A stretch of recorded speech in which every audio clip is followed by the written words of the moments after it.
ዩናይትዶች ሌላ የአጥቂ መስመር አማራጮችን እየተመለከቱ ነው። በቼልሲና በሊቨርፑል የሚፈለገው እንግዲህ የፍራንክፈርት ተጫዋች ሁጎ ኤኪቲኬ ሌላኛው ፈላጊ ሆኖ ቀርቧል። እንግዲህ ዩናይትድ በዚህ በኩል ቪክተር ኮሬሽ ከስፖርቲንግ ጋር እንግዲህ ግብግብ ውስጥ እንደገባ ሁላችንም የምናውቅ ይሆናል። እሱ ነገር ዩናይትዶች አላስደስታቸውም። ከፍተኛ ብር እየተጠየቀ ስለሆነ ዩናይትድ ያን ያህል ከፍተኛ ብር ለቪክተር ኮሬሽ ማውጣት አልፈለጉም። ኦስሜንም ሌላ የአጥቂ አማራጭ ነው። እነዚህ ሶስት አጥቂዎች እንግዲህ በዩናይትድ ራዳር ውስጥ የሚገኙ ናቸው። ሌላኛው እንግዲህ በቅርቡ ዝውውር ይጠናቀቃል ተብሎ የሚጠበቀው ብራያን ምቤሞ ችግር ሆኖበታል። ቶተንሃም እንግዲህ የቤንፎርድን አሰልጣኝ ማስፈረማቸውን ተከትሎ ብራያን ምቤሞ ወደዛ ሊያመራ ይችላል የሚሉ ነገሮች አሉ። ቶተንሃም ከፍተኛ ከዩናይትድ የበለጠ ብር ለማቅረብ እንግዲህ እያጣረ ነው የሚለው ነገር አለ። የዩናይትድን የዝውውር ነገር ያበላሻል ተብሎ ይጠበቃል። እስቲ በዚህኛው ቪዲዮ የእነዚህ ተጫዋቾች ዝውውር የምንመለከት ይሆናል። ለቻናሌ አዲስ ከሆናችሁ ሰብስክራይብ ማድረጋችሁ እንዳትረሱ።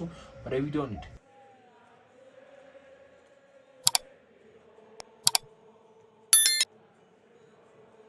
በዚህኛው የክረምት ዝውውር እንግዲህ ዩናይትዶች ከፍተኛ የሚባል የተሳትፎ እያደረጉ ይገኛሉ እና አንደኛው በጣም ክፍትና ወሳኝ ቦታ የሚባለው የአጥቂ ቦታው ነው። የአጥቂ ቦታውን ከቨር ለማድረግ እንግዲህ በአውሮፓ ትላልቅ የሚባሉ ተጫዋቾችን እስከ ብዙም ያልገነኑ ተጫዋቾችን ቼክ እያደረገ ነው ዩናይትድ። እንግዲህ በፒስፒች የነበረውን ሊያምፕን እንግዲህ ተመልክተው ነበረ። እሱ ወደ ቼልሲ አምርቷል። ቪክተር ኮሬሽ ላይ እንግዲህ አይናቸውን አሳርፈው ነበረ። ቪክተር ኮሬሽ በመጨረሻም እንግዲህ ከስፖርቲንግ ዳይሬክተሩ ጋር ችግር ውስጥ ገብቷል። ብዙ መረጃዎችም እየወጡ ነው። ተጫዋቹ ይለቀቃል የተባለው በ65 እና ተጨማሪ ሌላ በሚጨመር መሀል ታይቶ ምናምን የሚጨመር 10 ሚሊዮን ነበር ቃል የተገባቡት።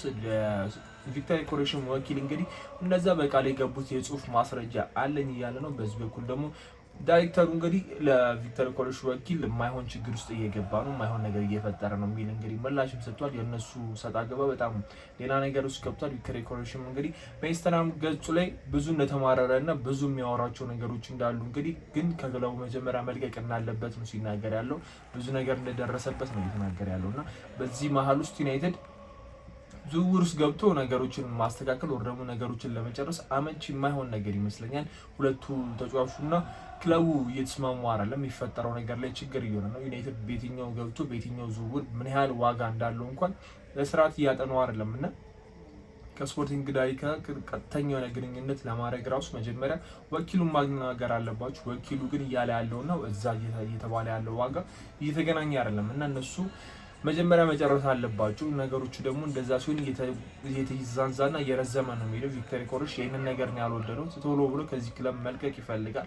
ክለቡ እንኳን ባይለቀው በኔክስት ጨዋታዎች እንኳን በኔክስት ሲዝኖች በዛ ክለብ እንደማይቆይ ነው የተናገረው። ስለዚህ ውሉን አፍርሶ ወር ደግሞ ተነጋግሮ ጠረጴዛ ላይ ቁጭ ብለው ውላቸውን እንዲያፈርሱ ግዴታ ውስጥ ሊገቡ ይችላሉና ስፖርቲንግ ዳይሬክተሩ ይህን ነገር ማሰብ አለበት ብዬ አስባለሁ። ዩናይትድ ደግሞ በዚህ በኩል ከ80 በላይ አውጥቶ ለቪክተር ኮሬሽ መክፈል አይፈልግም። ከፍተኛ ብር ማውጣትም አይፈልግም። ለዛ ሌሎች አማራጮችን ይመለከታሉ። በዚህ በኩል ነው የፍራንክፈርት ተጫዋች ሁጎ ኤኪቲኬ መሀል ላይ የመጣው፣ ግን እሱም በጣም ውድ ተጫዋች ነው። ፍራንክፈርቶች 100 ነው የለጠፉበት። ከ100 እንኳን እሺ ብሎ ዩናይትድ እንኳን ወደሱ ለመቅረብ ቢሞክር ቼልሲና ሊቨርፑል በዚህ በኩል ፈላጊዎች ናቸው። ቼልሲና ሊቨርፑል የአውሮፓ መድረክ ተሳታፊዎች ናቸው፣ ሻምፒዮንስ ተሳታፊዎች ናቸው። አብዛኛው የምናውቃቸው እንግዲህ ተጫዋቾች ወደ ሌላ ክለብ ለመዘዋወር ወደ ትልቅ ክለብ ለመዘዋወር ራሳቸውን ለማሳየት የሚሞክሩት በእነዚህ ትላልቅ መድረኮች ላይ ነው እና እነዚህ የዚህኛው ትላልቅ መድረክ ምናልባትም ዩናይትድ እንደ ማቲያስ ኩኛ ምንም አይነት ችግር የማይፈጥርበት አይነት ተጫዋቾች ካገኘ በጣም እድለኛ የሚሆን ይመስለኛል። ግን በዚህ በኩል የእሱ ነገር ችግር አለበት። በሊጉ ደግሞ ሊቨርፑል ዋንጫውን ማሳካት ይችላል። ስለዚህ የዋንጫ ተፎካካሪ ነው። ወደዛ ለማምራትም እድል ሊኖር ይችላል። ቼልሲም የአውሮፓ መድረክ ተሳታፊ ነው። ዩናይትድ በዚህ ዝውውር ውስጥ ብዙ እድል ያለው አይመስለኝም። በዛ ላይ ደግሞ 100 ነው። ቪክተር ኮሬሽን ጠብቀው በ80 ቢገዙ ይሻላል። ብዙም ስም የሌለው ተጫዋች። በዛ ላይ ደግሞ 15 ጎል እና 8 አሲስት ነው ያለው። ወደ 22 ጎል ተሳትፎ ብቻ ማለት ነው። ማቲያስ ኩኛ አጥቂ ሳይሆን ወደ 21 ጎል ተሳትፎ ነው ያለውና ከፕሪሚየር ሊግ ውጭ እንደዚህ አነስተኛ ጎልና አሲስት ያለው ተጫዋችን አምጥቶ ወደ ፕሪሚየር ሊግ 100 ከፍሎ ማምጣት በጣም ከባድ ይመስለኛል። ከና አንቶኒ አይነት ስህተት መማር አለብን ብዬ አስባለሁ። ዩናይትድ ይሄን ያህል ገቢ ደግሞ ለማውጣት ይሄን ያህል ክፍያ ለመክፈል ያለው የበጀትና የፋይናንሻል ፌር ፕሌይ ህግ ስለማይፈቅድለት ይሄንን ተጫዋች የማምጣት ህልም ያለው ወይ እቅድ ያለው አይመስለኝም። ምናልባትም ብዙ ድርድሮች እንዳየ ነው ወይ የ3 የ4 አይነት የ5 ዓመት ክፍያ ተደራድሮ ሊያመጣ ይችላል የሚሉ ነገሮች ሊኖሩ ይችላሉ። ግን ዩናይትድ የተጫዋች የሚጠቅመው አይመስለኝም። ራሱ ራስመስ ይመስለኛል። ምንም ይሄን ያለ እንትን ነገር የለውም እና ከራስመስ ጋር እኩል አይነት የኬሪየር ጎል ያላቸውና ይህንን ተጫዋች ወደ ማንቸስተር ለማዘዋወር መሞከር በጣም ልክ አይደለም ብዬ አላስብም። በዚህ በኩል ቼልሲም ብዙ ፉክክሩ የሚገፋ አይመስለኝም። ምክንያቱም ኦልሬዲ አጥቂ ያስፈርሟል። ሊቨርፑል ነው አጥቂ ኑኔዝን ለመሸጥ እየጣጣረ ስላለ ምናልባት የሊቨርፑል ሊገፋበት የሚችለው ወይ ደግሞ ቪክተር ኮሬሽ የማይሳካ ከሆነ ዩናይትድ ነገሮች በጣም እየገነኑና ጭቅጭቁ እየበዛ ከሆነም ከፕሪሲዝኑ በፊት አሞሪም ስለሚፈልጋቸው ተጫዋቾችን ለማስፈረም የሆነ ተጣልፎ ወደዛ ሊሄድ ይችላል። ኦር ደግሞ እዚህ ጋር ኦሲሜን ያለው ኦሲሜን ነፃ ነው እስካሁን ድረስ ምንም አይነት እንትን የለበትም። በዛ ላይ ናፖሊ እሱን ለመልቀቅ በጣም ፈቃደኛ ነው። ከዩናይትድ የሚፈለጉ በናፖሊ ተጫዋቾች አሉ። በእነሱ ኤክስቼንጅ ማድረግ ይቻላል፣ መቀያየር ይቻላል። የሆነ ብር ጨምሮ እና እሱን መውሰድ ይቻላል። በዛ ላይ ኦሲሜንም በዩናይትድ ለመቀላቀል ፈቃደኛ ነው። እንደ አውሮፓ መድረክ ምናምን ነገር የሚል አይነት ተጫዋች አይደለም። የአውሮፓ መድረክ የሚገባ አይነት ተጫዋች ነው ያለው ፐርፎርማንስ እሱ ይናገራል። ግን ዩናይትድም ከልቡ የሚወድና ፈቃደኛ የሆነ ሰው ስለሆነ ወደዛ ለመቀላቀል ወይ ደግሞ እንደ ቪክተር ኮሪሽ ችግር ያለበት ዝውውር አይደለም የእሱ። ናፖሊ ተጫዋቹን እንደሚለቀው በጣም ግልጽ ነው። በዚህ ሰመር ኦሲሜን የሆነ ክለብ ላይ የሆነ እንትን ላይ በሌላ ማሊያ ማየታችን የማይቀር ነገር ነው። ከናፖሊ ጋር ያለው ነገር በቃ ያበቃለት ነገር ስለሆነ ስቲል ግን የእነሱ ተጫዋች ስለሆነ ነው በናፖሊ ስር እንትን የሚባለው እና ናፖሊዎች ምናልባትም ከዩናይትድ ጋር የተወሰነ ድርድር ከጀመሩ ኦር ደግሞ ጋርናቾ ፈልገው ከመጡ ራስመስን ፈልገው ከመጡ ከኦሲሜን ጋር ነገሮች የሚገናኙ ይመስለኛል እና ራስመስ ወደዛ አምርቶ ምናልባት ኦሲሜን ወደዚህ የሚመጣበት አማራጮች ካሉ አሪፍ የሚሆን ይመስለኛል። ባለፈውም እነዚህ አይነት ወሬዎች ተሰምቶ ነበር። ግን ቪክተር ኮሬሽ ዩናይትድን ለመቀላቀል ምንም የአውሮፓ መድረክ እንደማይፈልግና ፍቃዱን እንደሰጠ የተወሰነ ነገሮች ከተሰሙ በኋላ የኦሲሜን ነገር አቀዝቅዞ ነገሮች በሙሉ ወደ ቪክተር ኮሬሽ ሆኖ ነበረ። አሁን ደግሞ ወደ ሌሎች የአጥቂ አማራጮች ዩናይቶች እያየ ነው። ምክንያቱም እዚህ ጋር የሚፈጠሩ ነገሮች ግራ ያጋባሉ። በዚህ በኩል አርሰናል ከወኪሉ ጋር እያወራ ነው። ዩናይትዶችም አውርተዋል፣ ተነጋግረዋል። ግን ክፍያው ግልጽ የሆነ ነገር አይደለም። እዛ የራሳቸውን ኢንቨስት ስራ አልጨረሱም። ወኪሉና የስፖርቲንግ ዳይሬክተሩ እየተስማሙ ስላልሆነ ሚዲያው ላይ የሚወራው ነገር በጣም ዩናይትድን ይረብሻል ብዬ አስባለሁ እና በዚህ ሰዓት እነሱ እየተጨናነቁበት ባለ ሰዓት ደግሞ በዚህ በኩል እንጨርሷል የተባለው ዝውውር የብሬሞ ቤሞ እንግዲህ ሌላ ችግር ገጥሞታል። ቤልፎርዶች የመጀመሪያ 45 ሚሊዮን አቅርበው ነበረ። በዛ አልተሳካም ነበረ። የመጀመሪያው ጥያቄ ዩናይትድ ውድቅ ተደርጎበት ነበር። በሁለተኛው 60 አስገብቶ ነበር። ነገሮች ድርድር ባሉ ሰዓት እንግዲህ ቶተናም አሰልጣኞቹን አባረው የቤንፎርድን አሰልጣኝ ቀጥረው ነበረ።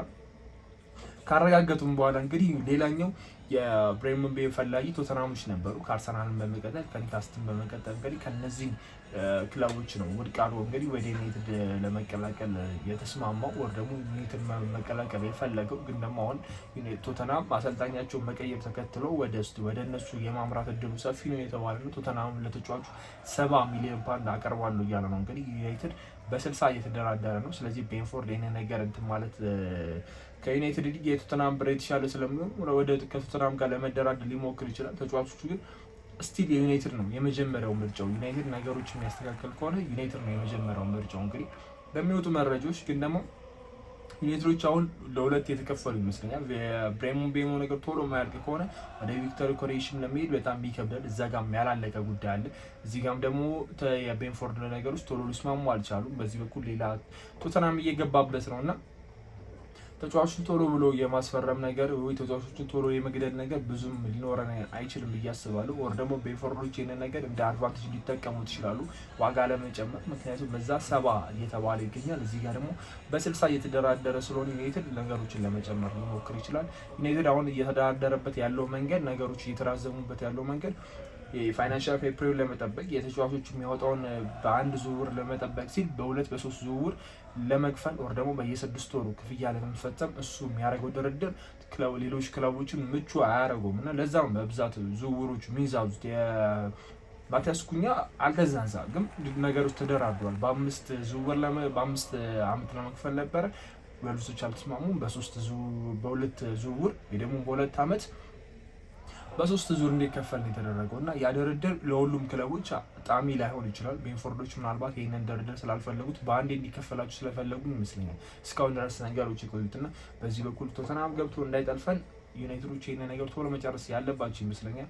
የቪክተር ኮሬሽ ነገር ግን በጣም አዳጋች እየሆነ ነው። ነገሮች በጣም ማሰልቺ እና ከተጫዋቹ ከሌሎች ክለብ ጋር ያለው ዝውውር ሳይሆን ከስፖርቲንግ ዳይሬክተሩና ከተጫዋቾቹ ከወኪሉ ጋር ያለው ነገር በጣም ጎልቶ እየወጡ ነው። ማስረጃዎች አሉ። በቃል ገብተው ነበር፣ የጽሁፍ ቃል ገብተዋል። ተጫዋቹ እንደሚለቁት ቀድሞ አሳውቀውን ነበር። ይህ ደግሞ የተፈጠረው 2024 ላይ ተጫዋቹ እንደሚለቁት ያሳወቁት። ቪክተር ኮሬሽ እንግዲህ ለስፖርቲንግ እንደሚቆይ ተናግሮ ከዛም በኋላ እንደሚለቁት አሳምኗቸው ነገሮች ተደራድረው ምናምን ነበር ያለቀው። በዚህ ዓመት እንደሚለቅ በጣም ግልጽ ነበረ። መጨረሻ ላይ ግን ከስፖርቲንግ ዳይሬክተሩ ጋር መስማማት አልቻሉም። መጥቶ መጨረሻ ላይ ሀሳባቸውን የቀየሩት ነው። እሱ ነገር ነው ያበሳጫቸው። ቪክተር ኮሬሽም ሶሻል ሚዲያ ላይ ወጥቶ እየተናገረ ያለው የስፖርቲንግን ሜንሽን ያደረገውን ነገር ያጠፋበትም ለዛ ይመስለኛል። የትኛውም ተጫዋች እንግዲህ ባለፈው ቪዲዮ ሊሰርችዋለሁ የሚጫወትበትን ክለብ የኢንስታግራም እንትኑ ላይ ያስቀምጣል እና የቪክተር ኮሬሽ እስካሁን ምንም አይነት ነገር የለም። የስፖርቲንግ የሚወክል ነገር የለም፣ ሌላ ክለብም የለም እና በጣም እንደተበሳጨ ነው ልጁ የሚያሳየው ነገር ነው።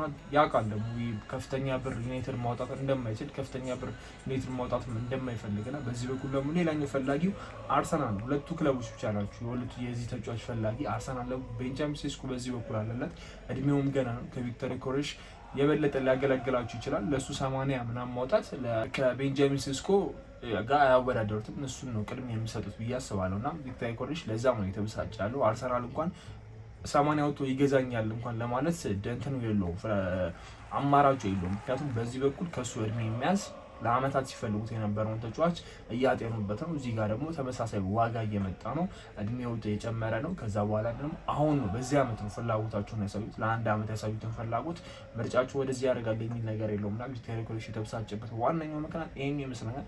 የአጥቂ መስመሮቻችን እንግዲህ አሁን ላይ ዝውውሩ እያወዛገበን ይገኛል። በዚህ በኩል ኦሲሜን ጠፍቶ ነበረ፣ ኦሲሜን ተመልሷል። ቪክተር ኮሬሽ አለ። የፍራንክፈርቱን ኡኮ ኤኪቲኬ መንገድ የተለያዩ ተጨምሯል። 3 የአጥቂ መስመሮች እንግዲህ ለዩናይትድ በየትኛው በሚቀጥለው ሲዝን ላይ ማንም የምንመለከት ይሆናል። ኦር ደግሞ ሶስቱንም ላናገኝ እንችላለን የሚለው ነገር አጠራጥር ነው። የብሬሞ ቤሞ ነገር እንዴት ነው የሚሆነው? ቶተናም ልጁን ይቀመናል ወይስ አይቀማ ነው የሚለው ነገር በጣም አጠራጣሪ ነው። በሚቀጥሉ ቀናት እስቲ የብሬሞ ቤሞ ነገር የሚያበቃለት ይመስለኛል። ወደ ቶተናም ነገሮች ወይ ይሄዳሉ ወይ ደግሞ ዩናይትድ ልጁን አጥብቆ ማስፈረሙን ሊያረጋግጥ የሚችላል። በዚህኛው ሳምንት ይጠበቅ ነበረ፣ አልሆነም። በዚህኛው ሳምንት በሚቀጥለው ሳምንት እንግዲህ የምንመለከተው ይሆናል። የብሬሞ ቤሞ ነገር ያለቀለት ጉዳይ ነው። የቪክተር ኮሬሽ ነገር ግን ነገሮች በጣም አሰልቺ እየሆነ ነው። ዩናይትድ ጥያቄ ለማቅረብ እየተመቹ አለ ነው። ጥያቄ ሲያቀርብና ምን ያህል ፓውንዶች ያቀረቡ ውድቅ ተደረገበት፣ ተቀባይነትን አገኘ የሚለውን ነገር እንግዲህ በሚቀጥለው ቪዲዮ ይዤላችሁ እመጣለሁ። በቀጣይ ቪዲዮ እስከምንገናኝ ይመቻችሁ። አዲስ ከሆናችሁ ሰብስክራይብ ማድረጋችሁ እንዳትረሱ፣ ላይክ እና ሼር ኮሜንት ማድረጋችሁን እንዳይረሳ። ቻው።